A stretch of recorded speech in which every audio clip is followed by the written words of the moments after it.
So there's this metaphor that's been coming up a lot for me lately, and I wanted to share it. It's been coming up because I'm using it often to describe, like, bring connection back, and what are the games like, what are they about, what is this for, and I also love metaphors, so this is right up my alley. If you don't already know, I have a whole podcast that's called Life is a Metaphor, so I love toying with metaphors and just like fleshing them out all the way. So I guess this will be kind of like a podcast episode, but with video, because I'm going to take this metaphor and just like flesh it out a little bit. And the subject for today, or the metaphor for today, is we have this concept of stretching and strengthening our physical body, you know, and we kind of know that that is good for us, and we see the gain in that, and we feel the feel goods about it, you know, like stretching and strengthening feels good. It helps you to feel more capable, more alive, more connected with your body, and that there's just like so many gains there. But sometimes we don't see how the very same thing applies to stretching and strengthening the inner self, or the inner body, the inner you. And that's what Bring Connection Back games are supposed to be for. They're supposed to be for stretching and strengthening. Stretching, like doing some stuff that's outside of your comfort zone, or trying new things, experimenting. Strengthening, like asking questions and like finding and discovering new parts of yourself, like building new layers of you, you know, just like you would build muscle when you're strengthening, or, you know, getting more comfortable with yourself. You know, all of those things are having to do with strengthening and stretching in that same way. And, you know, we can see how stretching and strengthening in our physical bodies can be like playful, and also can be like more introspective too. I mean, you can stretch and strengthen in this like explosive, playful way, and also in this introspective way. And the same thing applies to the internal world too. You know, it can be playful and active and explosive, but it can also be sort of quiet and introspective and like pleasurable in that way too. And so, like, all these metaphors apply. I mean, they all apply. It's like, if I could take any little detail about stretching and strengthening in your physical body, and I, like, with almost sure certainty, it would apply to the inner stretching and strengthening of yourself too. But, you know, people, it just doesn't seem as obvious. I mean, I think maybe on a very superficial level, but all the details of like, no, it can feel good. You know, it's not going to just be hard stuff. People have that same hang up about the body stretching and strengthening too. Like, oh God, is it going to just be like so intense and cumbersome and awful and painful and whatever? And they think that about the inner stretching and strengthening too.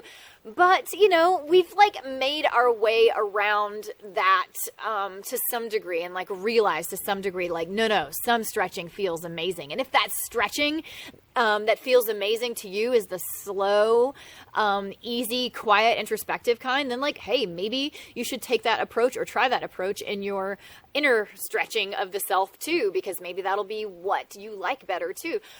So the metaphor can just like go on and on for days.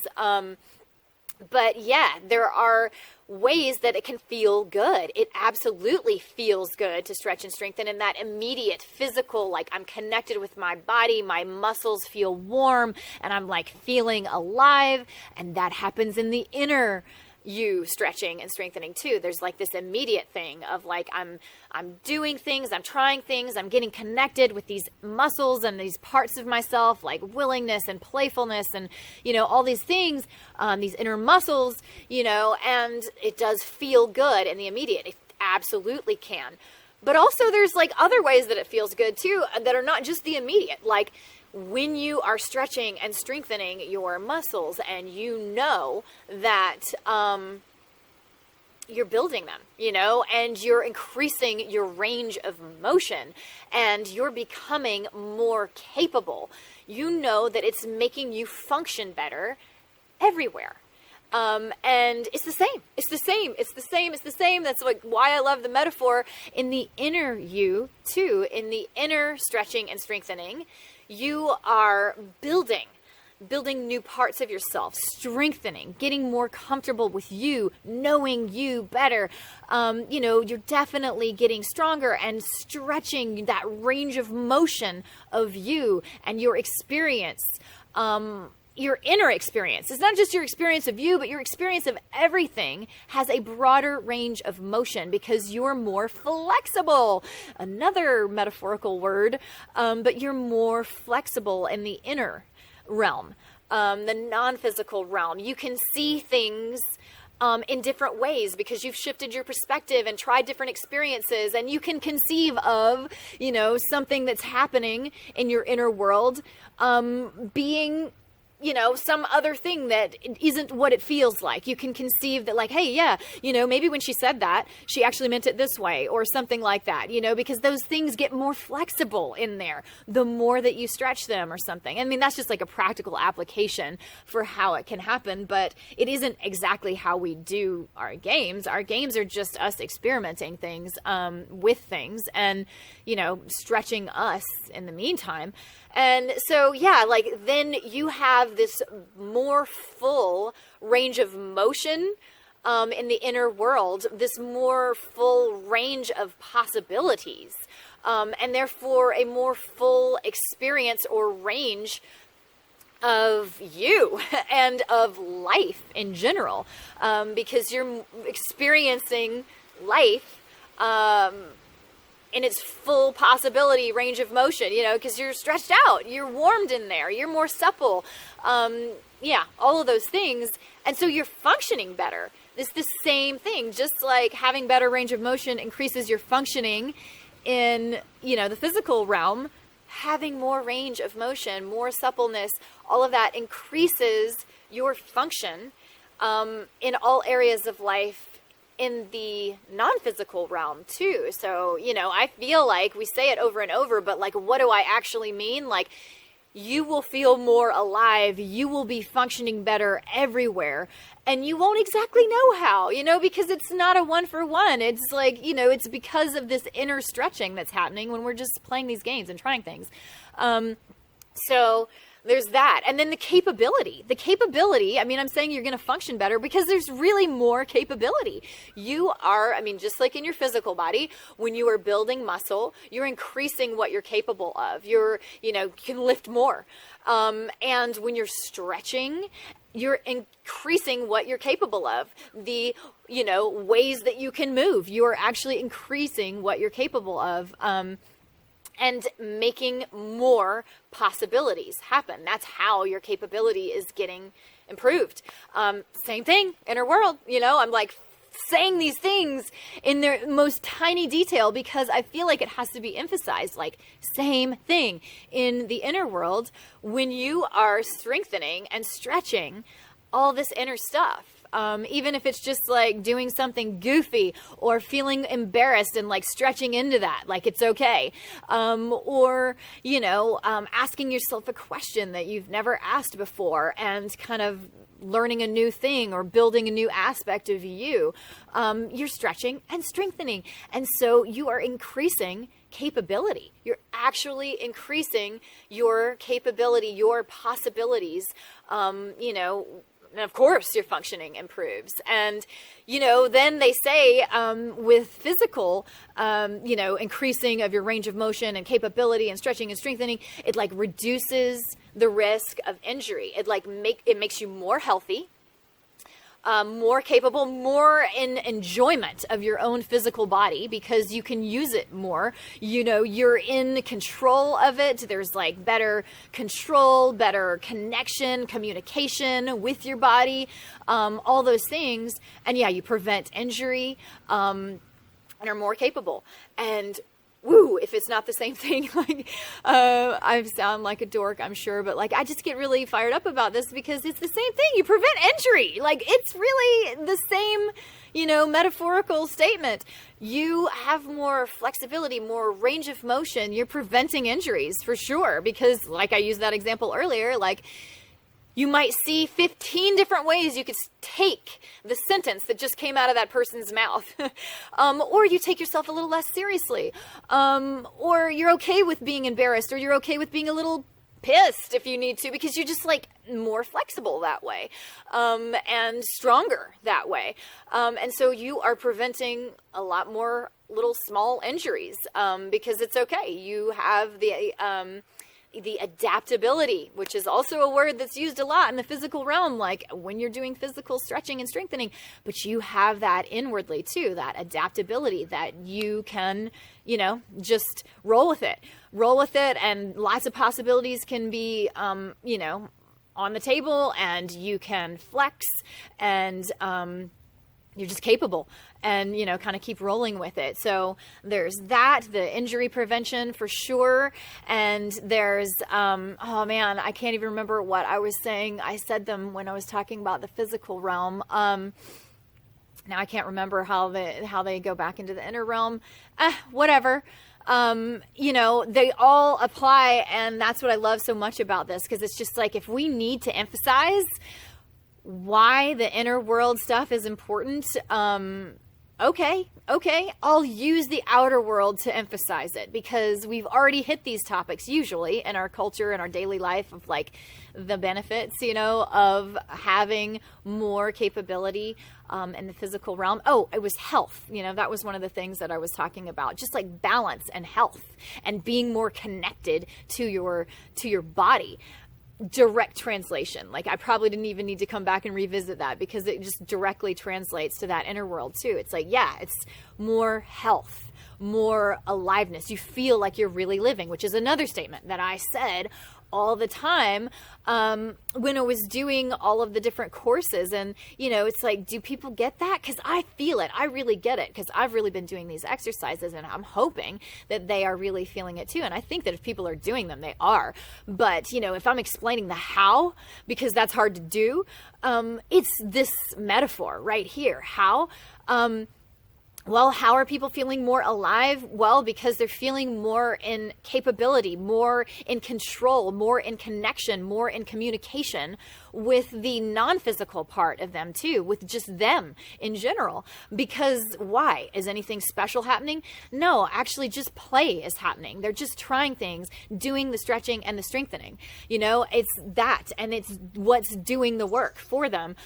Just like, with the physical stuff. Are you doing any biology thing? Is there surgery happening and someone working on those inner muscles? Like, no, you're just doing it through the natural function that is supposed to be happening through just stretching and strengthening, using your body, being active, trying things, experimenting. It's like long known that play, is a form of learning. It is, the very reason you see like animals and dogs and whatever, like play fighting. It's like how they are preparing themselves for a real fight. It's how they are learning how to do it. It's how they're preparing their bodies physically. It's how they're gaining control and mastery over their bodies, and like establishing that kind of control and communication of like, okay, I want this muscle to do this. I've got to try it a few times. I got to play it. And maybe they're not even doing it intentionally. They're just playing. They're dogs. They're not like thinking these things out.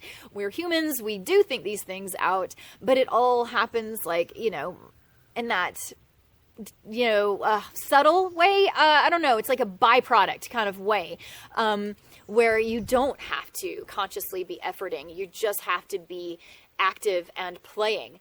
And then it's happening as a byproduct. And the same stuff applies. It's like play can really, like bring forth a lot of depth, a lot of like, I know myself and I'm learning and I'm now in greater control of like the inner world of things, or just the non-physical world of things. I feel like I can communicate with that better, and I feel like I can control it with more dexterity, and I can, call upon it and say like, I want to choose to do this instead, just the same way that we're like getting skillful with our physical bodies when we're stretching and strengthening. When we're stretching and strengthening in our inner world, we're getting skills, we're gaining skills, getting more skillful, and, just making our life more healthy, making us feel like we're really doing it. We're really in full capability of our body. It makes you feel like, man, I'm really in my body. I'm in full capability of this, human body that I've got here. And it's the same with the inner world too, with the non-physical. You feel like, oh, I'm really doing this life thing. I feel capable. I feel able. I feel like I'm really doing it. I feel like I've got skill. I've got mastery. that's how you feel more alive in doing it. You feel like you've got better communication with your inner self, and it didn't have to be a tedious thing. It was just play. It was just experiencing and trying things and experimenting. And it was that stuff that just brings the growth and the stretching and the strengthening as a byproduct, subtly it does. So, man, I just feel like there was no limit to all of the metaphor or the ways that the metaphor held true. And it's like, if it's needed, it's needed. I'll sit here and flesh it out for days. Because I really feel like it's important. I really feel like it did wonders for me and does bring all these things. And people seem to get why stretching and strengthening in their body is really needed. But I don't know if they've totally gotten that stretching and strengthening in the inner world is really important too. And if they do get it, because I have seen people that are like into personal growth, and if they do get it though, sometimes they make it too technical and too challenging, and that it has to be like deep philosophy and like, that it can't just be play, and that it can't just be experiments, and that it can't just be, the very thing that because think about it, okay? Because this is like the last part of the metaphor that I'll, drive it home. It's like, if you are really trying to stretch and strengthen your body because it's a good thing and you're sold on the idea, the thing that they say to do, and that we all know to be true in our own experience, is that you need to find something that you love, that feels fun, that feels like play, in order to do it. Because the tedious stuff and doing it out of obligation or, out of guilt that it like needs to happen, or that you're, fearfully worried that you're, going to be getting more rigid physically and you're going to lose mobility, and that you're going to be unhealthy, and that you're going to die, or that you're going to be in pain, or that you're going to be miserable. That it can be a motivator, but only a motivator to get there. It can't keep you there. You've got to find something that feels like play, and that you can do it passively. You're going to actively be doing the play, but the stretching and strengthening is going to be happening passively. I know this.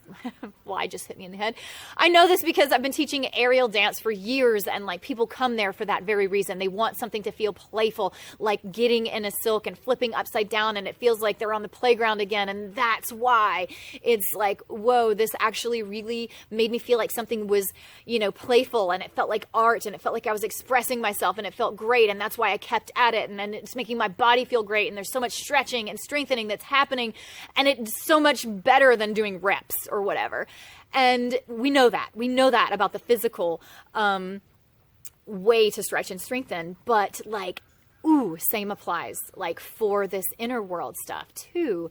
Yes, motivation might be because you're in pain, or you're suffering, or your inner world feels out of control, or there's like relationship conflicts that are happening, because relationship conflicts are a part of the non-physical world. I mean, yes, the person is in the physical world, but this relating and feelings and all the stuff that you're having are in the non-physical world. So like, yeah, it might be pain and like fear of being unhealthy, or, some struggle that's actually happening that's maybe motivating you, because often it is what motivates us to like turn inward and like do some of the inner work, or, even give a crap about the non-physical realm of life.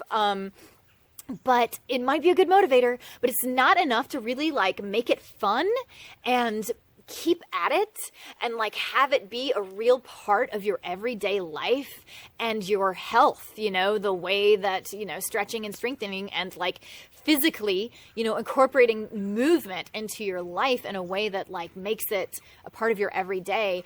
You've got to find the thing that you love. You've got to find something that feels playful. You've got to find the stuff that, lets it happen passively, so that it doesn't feel like reps, and like drudgery, and that it does feel like self-expression, and it does remind you of being a kid again and being on the playground, but the inner world playground, so to speak. And that's why our games are like, would you rather, and like these games that are very reminiscent of childhood, that are just getting you playing and asking questions in, that inner realm or the realm that is non-physical.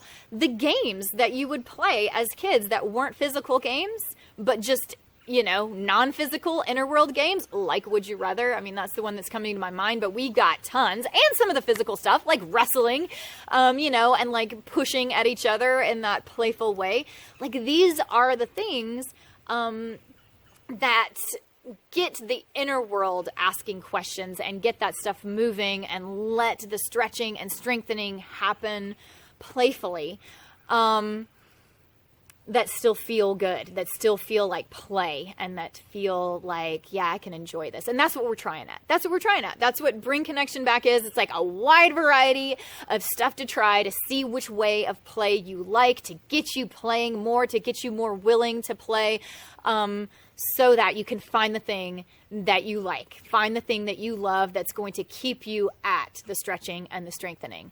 And, it stretches and strengthens you too. So if you don't even know where to start, it's also just like a place to start. Like, what does it even feel like to stretch and strengthen my inner me? What is that like? Do I like it?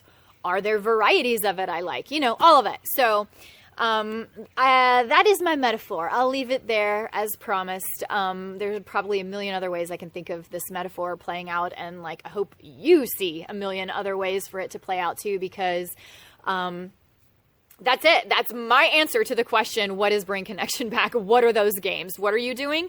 Like, what is the thing? Why am I interested in this? Like, that's my answer. Stretching and strengthening of the inner you. And it's an amazing thing, just like stretching and strengthening